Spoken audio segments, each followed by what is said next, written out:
Welcome to the Timeless Tales Library, where stories become gentle currents that carry you toward peaceful shores.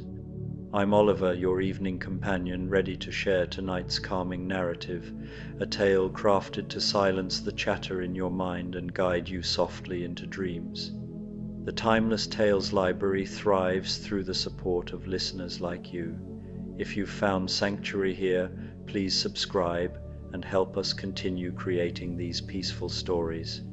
As you settle in, comment below and let me know where you are in the world tonight, and share a place you dream of, a story taking you to, perhaps the ancient ruins of Petra, a tea plantation in Sri Lanka, the northern lights over Alaska, or a seaside cottage in Cornwall.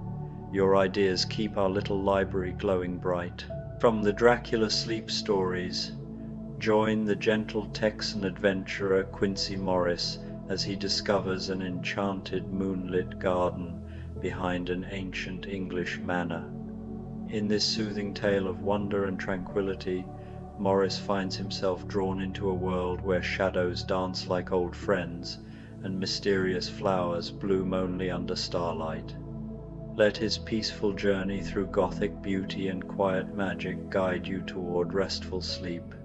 Now, close your eyes and exhale slowly, letting the day's clamor dissolve like fog in the morning light.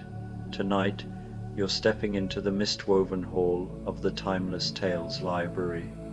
This ethereal hall is shrouded in a soft, silvery mist that swirls gently around towering shelves of frosted glass. Each book hums with stories of forgotten realms, whispered dreams, and quiet adventures, their pages glowing faintly through the haze. The air is cool, with a delicate scent of rain and moss, calming your thoughts. Feel your body settle into the softness of your bed, your own tranquil corner in this misty hall. Release your fingers, your shoulders, your jaw. Let the gentle flow of the mist cradle you, soothing and serene. Wander through the shelves, letting the stories of the mist-woven hall drift into your mind, carrying you into a peaceful, dreamlike calm. Dracula's Quincey Morris and the Garden of Shadows. The evening mist had begun to settle across the Yorkshire moors like a soft grey blanket, and Quincey Morris found himself grateful for the warm glow spilling from the windows of Whitby Manor. The ancient stone building stood stalwart against the gathering dusk, its ivy-covered walls seeming to breathe with centuries of quiet stories. Morris adjusted his coat, a well-worn leather jacket that had seen him through many an adventure from the dusty plains of Texas to the fog-shrouded streets of London, and smiled to himself as he approached the manor's heavy oak door. He had come to Yorkshire at the invitation of his old friend Arthur Holmwood, who had inherited this particular estate from a distant relative. The telegram had been brief but intriguing. Strange goings-on in the garden. Could use your practical eye. Come when you can. Morris had never been one to ignore a friend's call for help, especially when it promised the kind of gentle mystery that his adventurous spirit craved without the harsh dangers he'd grown weary of in recent years. Still, as he stood before the looming entrance, he could not help but wonder what exactly Arthur considered strange. The door opened before he could lift the brass knocker, revealing Mrs. Pemberton, the manor's housekeeper, a woman of perhaps 60 years, with kind eyes and silver hair pinned neatly beneath a white cap. Her face brightened when she saw him. "Mr. Morris, we've been expecting you," she said warmly, her Yorkshire accent lending a musical quality to her words. "Lord Holmwood is in the library, but he asked me to tell you that dinner won't be for another hour. Perhaps you'd like to freshen up first? Your usual room is prepared." Morris touched the brim of his hat politely. "Much obliged, Mrs. Pemberton. You always take such fine care of a wandering Texan." His own accent, soft and drawling, seemed to wrap around his words like honey. "Though if it's all the same to you, I think I'd like to stretch my legs a bit first. That train ride from London has left me feeling a mite restless." The housekeeper nodded knowingly. "Of course, sir. The grounds are lovely this time of evening, though—" She paused, glancing toward the tall windows that looked out over the estate's rear gardens. "You might find the back garden particularly interesting tonight. Lord Holmwood mentioned you'd understand what he meant once you saw it." Intrigued, Morris thanked her and made his way through the manor's familiar corridors. The house felt welcoming despite its Gothic architecture, high ceilings with exposed beams, stone walls softened by rich tapestries, and everywhere the gentle flicker of candlelight mixing with the warmer glow of electric lamps. It was a place where old and new existed in comfortable harmony, much like Morris himself, who carried both a Colt revolver and a deep appreciation for poetry. As he walked, memories stirred nights spent in these halls with companions now scattered by time and fate. He thought of long conversations by the fire, of debates that stretched until dawn, of laughter ringing against the ancient stones. Yet tonight there was something different in the air. The manor's usual serenity felt touched by a subtle tension, like a violin string tuned just a bit too tight. He could not say why, but he sensed that whatever mystery awaited him in the garden was not mere idle fancy. With purposeful steps, Morris turned toward the tall French doors at the rear of the house, their glass panes faintly misted. Beyond them, the twilight garden lay, waiting shadows pooling between the hedges, the silhouettes of yew and rosebush rising like watchful sentinels. Somewhere in the distance, an owl called, its voice low and haunting, as though marking the beginning of some unspoken chapter. He paused at the French doors that led to the rear terrace, his hand resting on the cool brass handle. Through the glass he could see the formal gardens stretching away into the gathering darkness, but something was different tonight. The moonlight, though the moon was barely a silver crescent, seemed unusually bright, casting everything in an ethereal glow that made the familiar landscape appear dreamlike and mysterious. Morris stepped outside, breathing deeply of the cool evening air. It carried the scents of roses and jasmine, mixed with something else, something he couldn't quite place, sweet and exotic, like flowers that bloomed only in fairy tales. The stone terrace beneath his feet was smooth and worn by generations of footsteps, and he could hear the soft splash of water from a fountain somewhere deeper in the gardens. A faint breeze stirred the ivy along the walls, making a gentle rustling sound like whispered secrets. As he descended the wide stone steps, Morris found himself entering what felt like an entirely different world. The formal gardens he remembered from his previous visits had been lovely in daylight, neat hedgerows, carefully tended flower beds, and gravel paths that crunched pleasantly underfoot. But now, under this strange, luminous moonlight, everything had been transformed into something magical.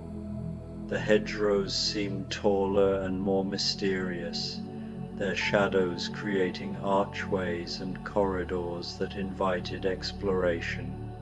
The flower beds, which during the day had contained the usual English garden varieties, now bloomed with flowers Morris had never seen before, blossoms that seemed to glow with their own inner light, petals that shifted from deep purple to silver as gentle breezes stirred them.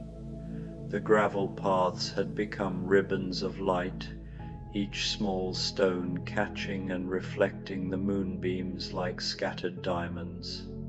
Even the fountain he had heard earlier shimmered strangely, the water leaping upward in silver arcs that broke apart into droplets glowing like tiny stars. "Well, I'll be," Morris murmured to himself, his voice soft with wonder. He had seen many strange things in his travels, from the northern lights dancing over the Canadian wilderness to ancient ruins hidden in Mexican jungles. But this garden felt different, not threatening or alien, but gently magical, as if he had stumbled upon a place where dreams took root and grew alongside the roses. He felt for the first time in many years a boyish excitement, an eagerness to see what secrets might lie just beyond the next turn of the path.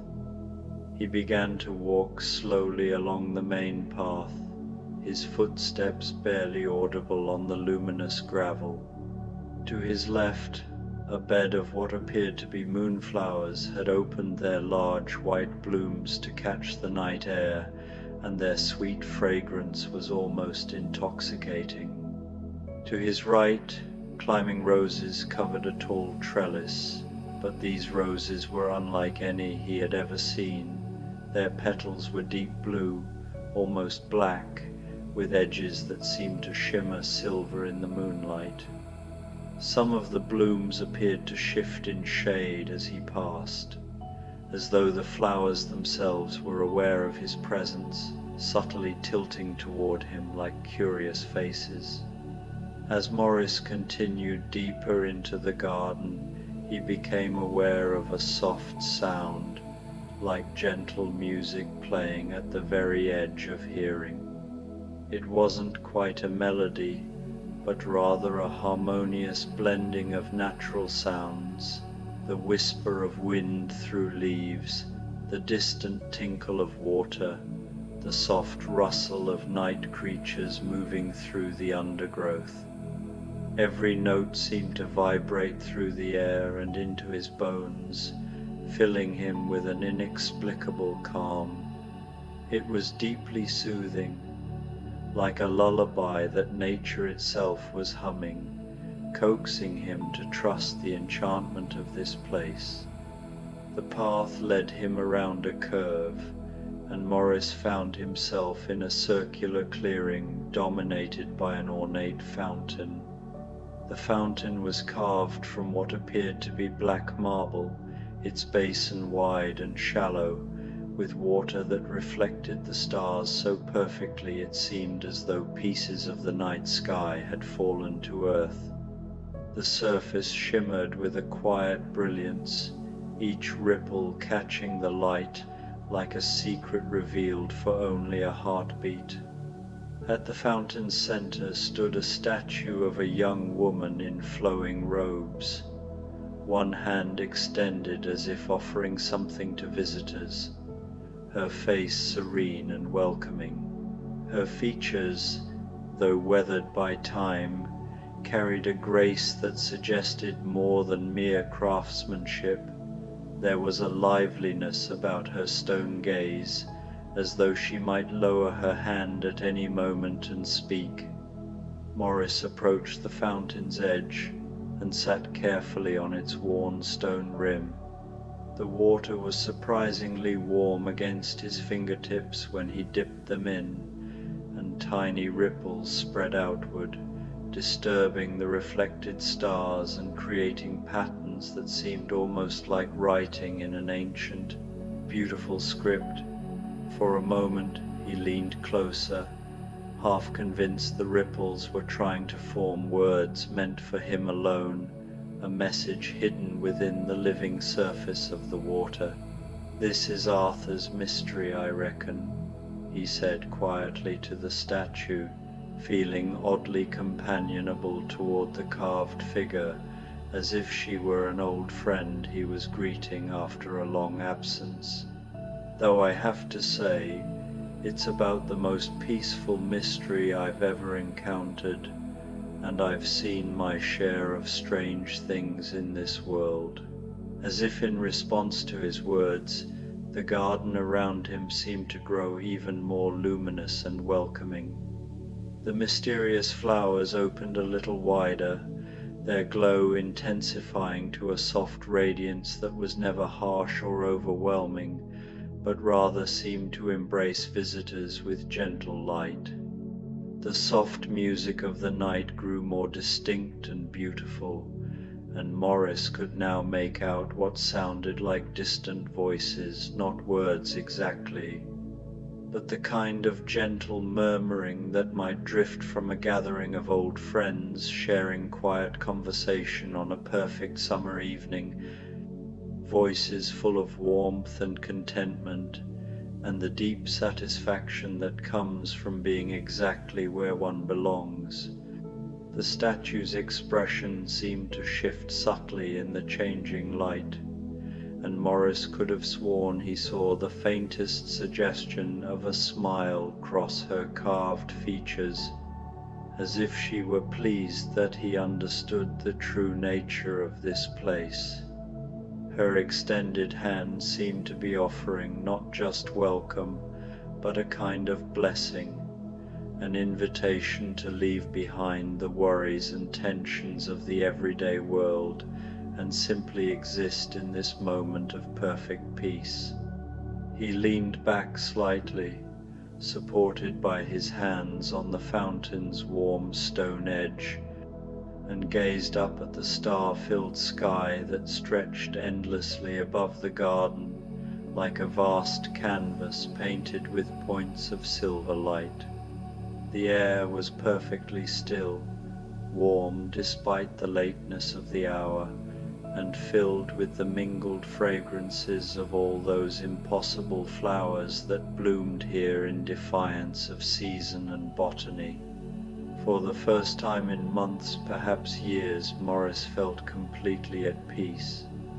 The restless energy that usually drove him from one adventure to another, the constant need to be moving toward the next horizon or the next mystery, had settled into something deeper and more satisfying, a sense of being exactly where he belonged, exactly when he belonged there, with no need to be anywhere else or anyone else.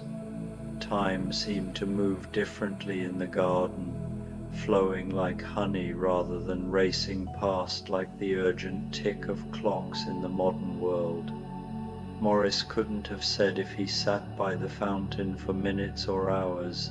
The concept of measured time seemed irrelevant in this place where eternity felt present in every moment.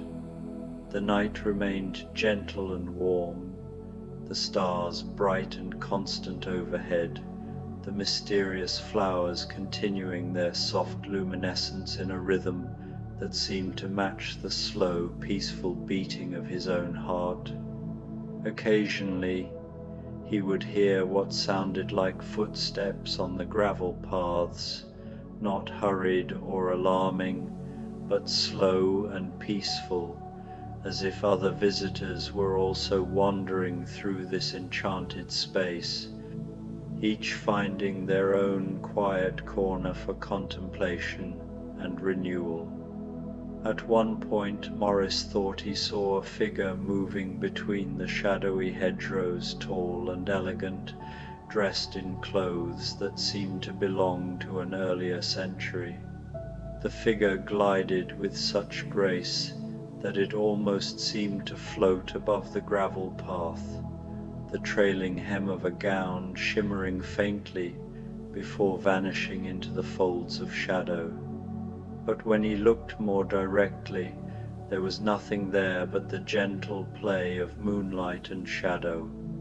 Rather than being unsettled, he found this oddly comforting, as if the garden held the peaceful spirits of all those who had ever found solace in its beauty.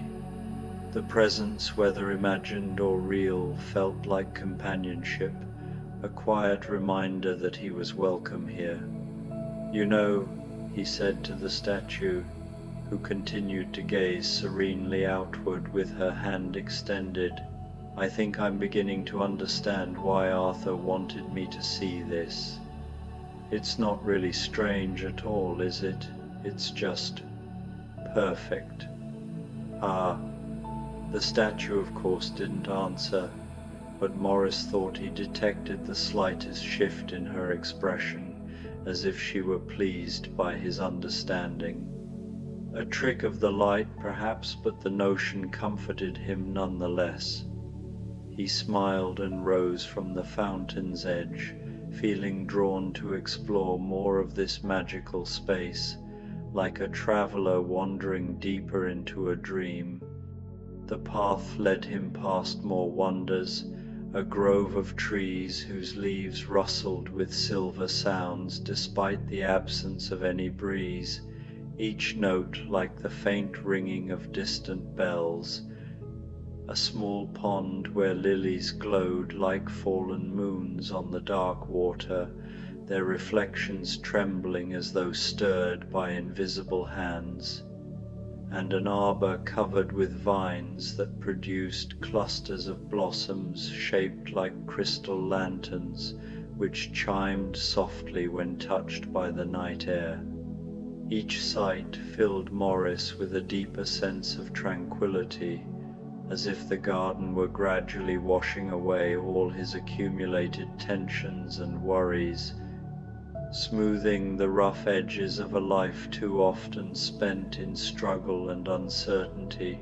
In a particularly quiet corner, he discovered a stone bench positioned to overlook a small valley that stretched away from the manor.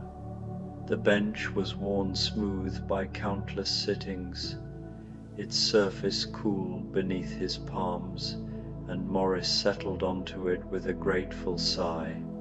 From here, he could see the entire garden spread below him, a tapestry of silver light and gentle shadows, with the mysterious flowers creating pools of radiance that seemed to pulse faintly, like the heartbeat of the earth itself.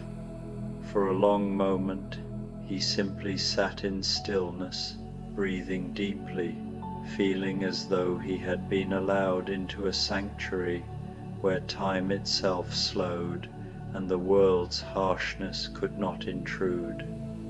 As he sat there, Morris became aware that he was not alone. Gradually, almost imperceptibly, other figures had begun to appear in the garden.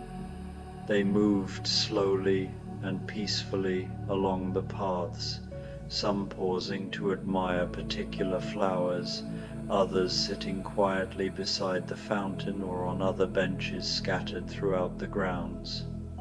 None of them seemed threatening or even particularly solid. They had the gentle transparency of moonbeams, and their presence added to the garden's atmosphere of peaceful companionship, rather than creating any sense of unease. Their movements were graceful, unhurried, as though time meant nothing here. Morris found himself thinking of Arthur's letter, and he smiled to himself as understanding dawned. This wasn't a problem that needed solving, or a mystery that required investigation. This was a gift, a place where the boundary between the everyday world and something more magical had grown thin, creating a sanctuary where weary souls could find perfect rest and renewal. In this moment, he felt that Arthur hadn't summoned him to solve anything at all, but to share in something wondrous, something words on paper could never fully convey. One of the translucent figures drifted closer to his bench, an elderly man in the dress of a Victorian gentleman, complete with top hat and walking stick. His form shimmered faintly, as though painted from mist and starlight, yet his eyes held warmth and quiet intelligence. The figure tipped his hat politely to Morris, who touched the brim of his own hat in return.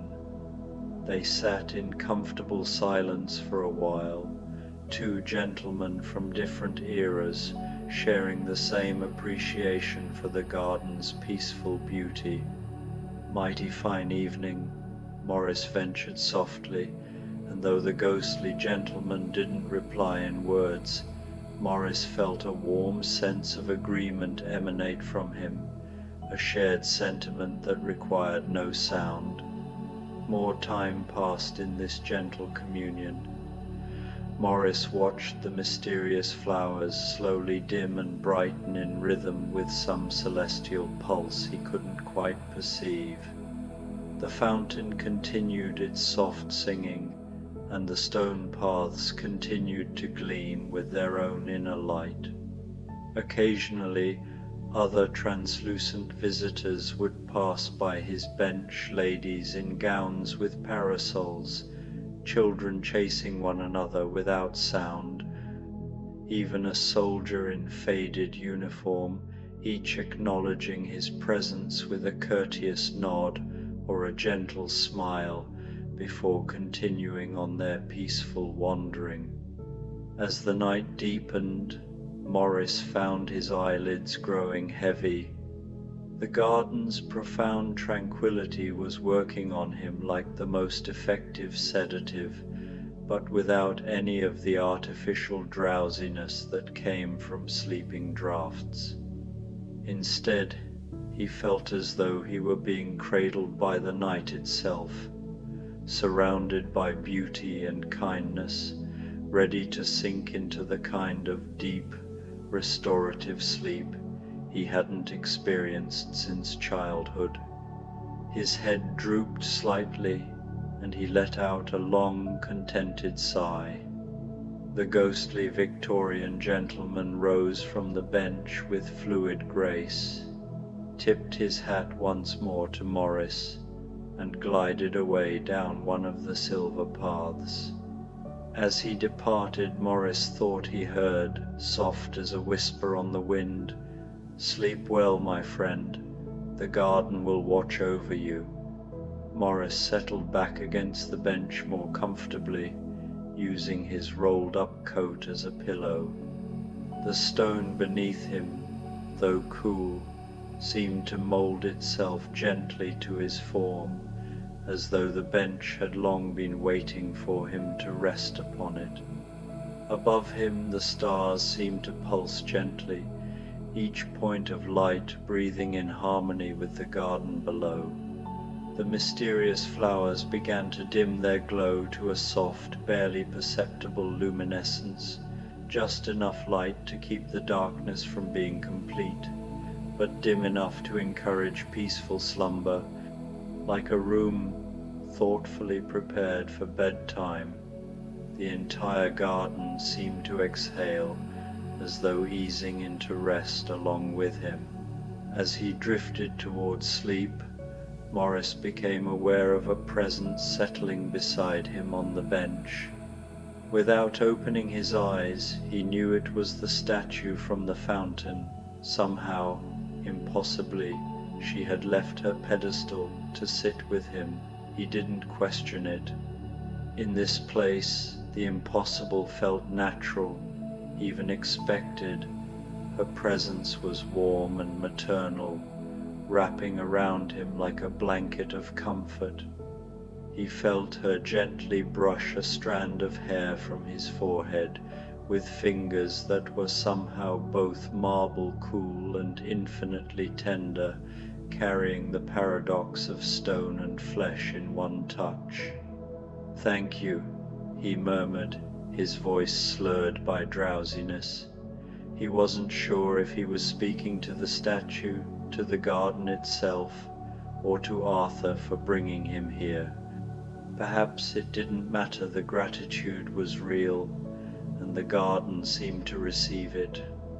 The response came not in words, but in a sensation of complete acceptance and peace, a tide of serenity that washed through every corner of his weary mind. The garden embraced him like an old friend, and Morris felt himself sinking into the kind of sleep that heals both body and spirit. Around him the ghostly visitors continued their gentle wandering, their translucent forms now little more than faint glimmers, adding layers of comfort and protection to his rest, like guardians of dreams. As consciousness finally slipped away, Morris's last awareness was of the fountain's soft music, now joined by what sounded like a distant choir, humming a lullaby in harmonies that seemed to include every beautiful sound he had ever known, his mother's voice singing him to sleep as a child, the wind through Texas bluebonnets, the gentle laughter of friends around a campfire, the whisper of pages turning in a beloved book. Each note folded into the next until it became a single endless tone of love and memory. And then, cradled by starlight and stone, Morris surrendered himself fully to dreams. The garden held him through the night, and his dreams were filled with silver paths and glowing flowers, with kind faces both solid and translucent, and with a sense of belonging that went deeper than any adventure he had ever sought in the waking world. He wandered in those dreams along corridors of moonlit hedgerows, each turn revealing wonders that shimmered between memory and imagination. The glowing blossoms whispered soft secrets to him as he passed, their petals shifting colors like ripples of dawn across the horizon. He saw figures who were not strangers but companions of the heart, some he had known in life, others perhaps never met yet instantly familiar. There was his mother, her face radiant and young again, humming the lullaby that had comforted him as a boy beneath the vast Texas sky. There were old comrades from the frontier, men who had ridden beside him through hardship and laughter alike, their spectral hands raised in greeting as though no years had ever parted them. And there were others, unknown souls, who nonetheless filled him with quiet warmth.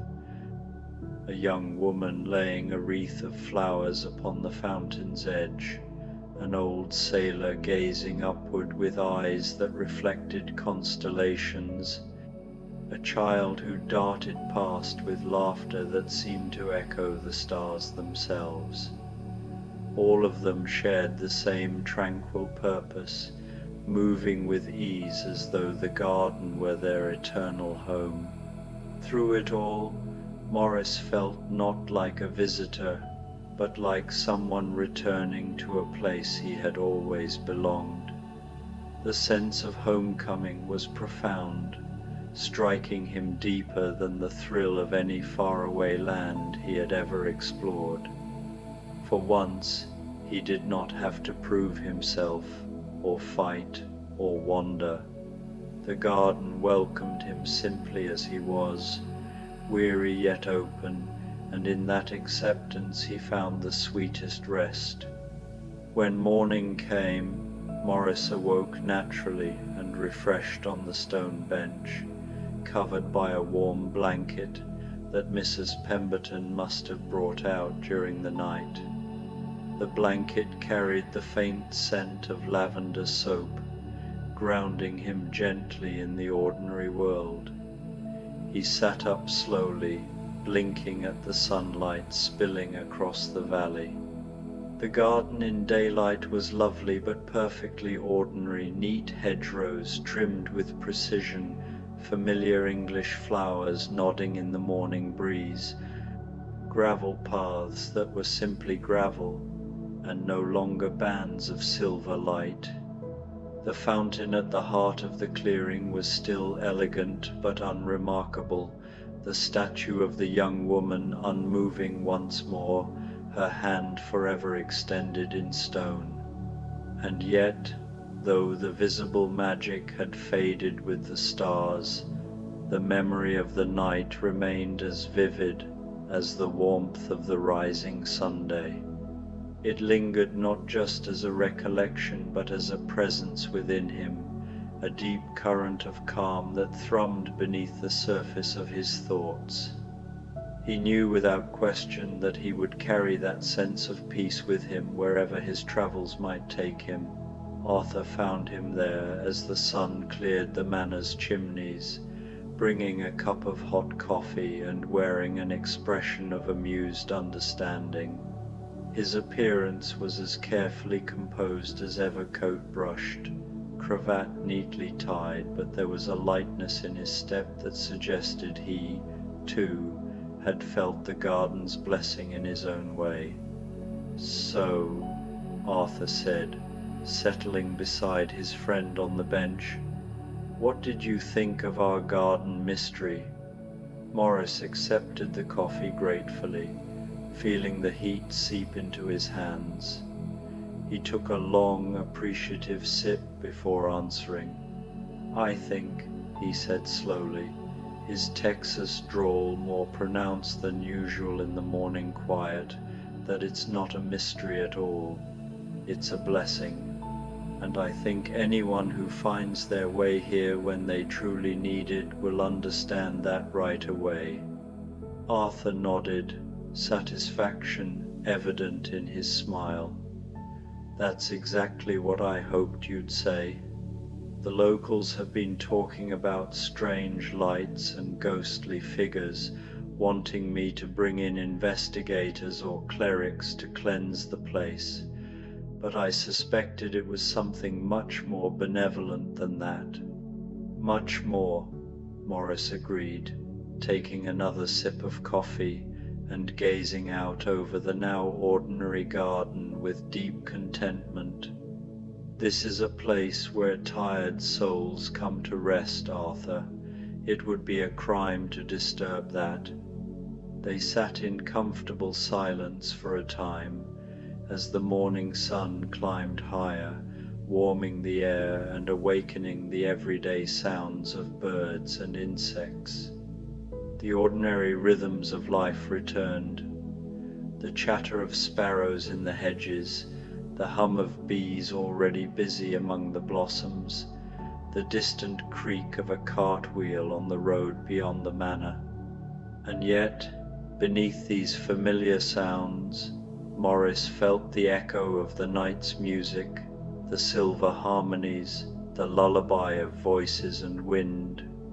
It was as though the garden had two truths, one for the day, practical and mundane, and another for the night, shimmering and eternal. Arthur eventually spoke again, his tone thoughtful. "You know, I used to worry that inheriting this place was more burden than gift. Old houses demand upkeep, and old families come with expectations. But the garden, well, it has changed my mind. I think it was meant to remind me that not everything we inherit is trouble. Some things like this are blessings passed quietly from one generation to the next." Morris nodded. "I reckon it's the kind of inheritance that doesn't sit in a bank or hang on a wall, something you don't own so much as you keep in trust. A place like this. It feels like it belongs to everyone who's ever needed it, and to everyone who ever will." Arthur's smile deepened. "Precisely.